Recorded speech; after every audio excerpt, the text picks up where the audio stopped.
తులారాశి వారికి 18 సంవత్సరాల తర్వాత రాహు భగవానుడు తులారాశిలో పంచమ స్థానంలో సంచారం చేయడం వలన నూతనంగా వివాహం అయిన వారికి సంతాన యోగము, ఆ అమ్మాయి ప్రెగ్నెన్సీ కాల సమయంలో వీలైనంత వరకు భార్యాభర్తలు చాలా సఖ్యతగా ఉండి తీరాలి.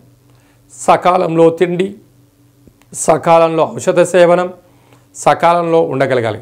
లేకపోతే పిల్లల యొక్క పిండోత్పత్తి కాల సమయంలో నరాల బలహీనత అని, హార్ట్లో హోల్ పడిందని, పిండము పెరగట్లేదని చెప్పి కొద్దిపాటి చిక్కులకు గురయ్యే పరిస్థితి ఉంటుంది.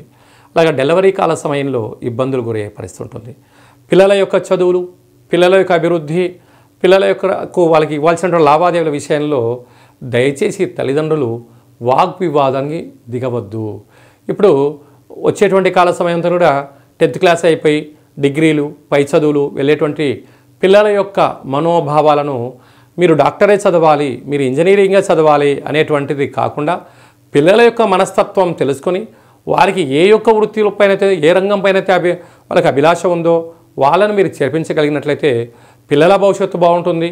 మీ దగ్గర ఉన్న ధనము, సమయము, జీవితము వృధా కాకుండా ఉంటుంది. లేకపోతే తల్లిదండ్రులు ఒక మాట, పిల్లలు ఒక మాట, కాలేజీలో ప్రొఫెసర్స్ ఒక మాట, అంటే లెక్చర్స్ ఒక మాట వాడడం వలన పిల్లల యొక్క భవిష్యత్తులు అగమ్య గోచరమయ్యే పరిస్థితి ఉంటుంది.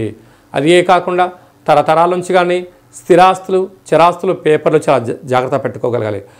ఆకలి వేసినప్పుడల్లా అన్నం తింటాను అన్నట్టుగా అవసరం వచ్చినప్పుడల్లా కూడా నేను అప్పులు చేస్తాను అంటే తల్లిదండ్రులు సంపాదించినటువంటి ధనము వేసవి కాలంలో మంచును ఐస్ క్రీమ్ తీసి రోడ్డు మీద పెడితే ఎలా కరిగిపోతుందో మీ ఆస్తులు అజ్ఞానం చేత కరిగిపోయే పరిస్థితి అధికంగా ఉంటుంది.